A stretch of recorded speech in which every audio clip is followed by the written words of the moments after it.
C'est dans la neutralité de l'hôtel Hilton Kinshasa que la commission électorale indépendante a organisé ce lundi 13 octobre le cadre de concertation avec les candidats présidents de la République au scrutin électoral du 20 décembre prochain. Le chef de l'État, Félix-Antoine Tshisekedi Tshilombo, qui se représente pour un deuxième mandat à la présidence de la RDC, a aménagé son agenda très chargé pour répondre à cette invitation. Le président de la République a pris part avec les autres candidats à la séance de travail du cadre de concertation CENI, candidat président de la République. La rencontre s'est tenue en présence des ambassadeurs et chefs de mission diplomatiques accrédités à Kinshasa.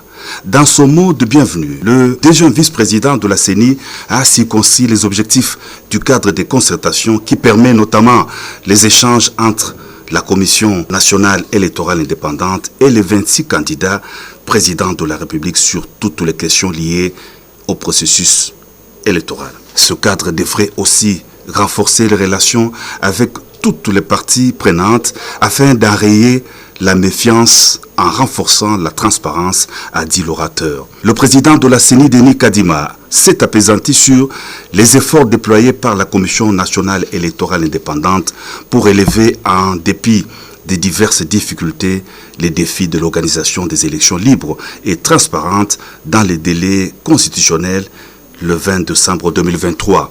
Il s'en est suivi la présentation aux candidats présidents de la République du fichier électoral, des listes des électeurs et du dispositif électronique des votes appelé machine à voter en 2018. Il a été aussi présenté aux candidats présidents de la République des cartons contenant les listes des électeurs à afficher conformément à la loi. Un autre temps fort de cette séance de travail, ce sont les échanges entre l'Assemblée plénière de la CENI et les candidats présidents de la République par des questions-réponses. Comme tout candidat, le président de la République a aussi exprimé quelques préoccupations. Je reviens, permettez-moi, encore sur le monnayage. Malheureusement, c'est vraiment scandaleux, des agents de la CENI lui ont exigé de l'argent. Donc, à raison de 10 000 francs congolais par duplicata. Je vous prie, Monsieur le Président, de tout mettre en œuvre pour non seulement définitivement éradiquer ce genre de pratique, mais aussi trouver ce genre de responsables et de les sanctionner sévèrement. Autre observation à propos du décalage horaire entre la zone ouest et la zone est, est-ce que le fait qu'à l'est, le scrutin se terminera avant, 1 heure avant normalement, il sera clôturé 1 heure avant l'ouest. Je pensais ici par exemple à 1 heure conventionnelle uniquement pour ce jour-là.